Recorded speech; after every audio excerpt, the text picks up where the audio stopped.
Dans un paysage géopolitique changeant et une instabilité mondiale croissante, l'élargissement de l'Union européenne est redevenu l'une des questions stratégiques fondamentales.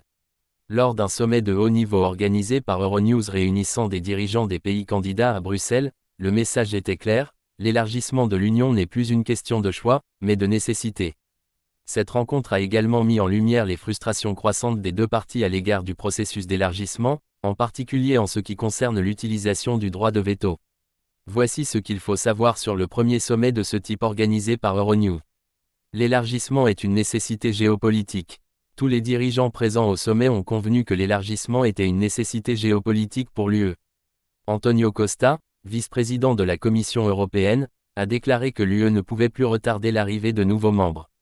Le contexte géopolitique actuel rend cette priorité d'autant plus urgente et nécessaire pour l'Union européenne, a-t-il déclaré.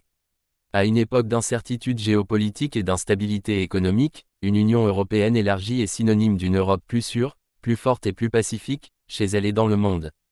L'élargissement est le meilleur investissement que nous puissions faire aujourd'hui pour notre avenir. La présidente moldave Maia Sandu, dont le pays est particulièrement vulnérable aux ingérences de Moscou, une partie de son territoire s'est détachée pour former la région pro-russe de Transnistrie, a souligné que le fait de ne pas laisser entrer de nouveaux membres laissait la porte ouverte à l'exercice de l'influence de puissances concurrentes. Si vous ne nous aidez pas à rester un pays démocratique et à participer à la stabilité et à la sécurité de la région, nous serons utilisés par la Russie et contre l'Ukraine et les pays de l'UE dans la région, a-t-elle averti. Le vice-premier ministre du Monténégro pour les affaires étrangères et européennes, Filip Ivanović, s'est fait l'écho de ce sentiment, qualifiant l'élargissement de « meilleure politique que l'UE ait jamais eue ». Cette perspective transformera l'UE en un acteur géopolitique.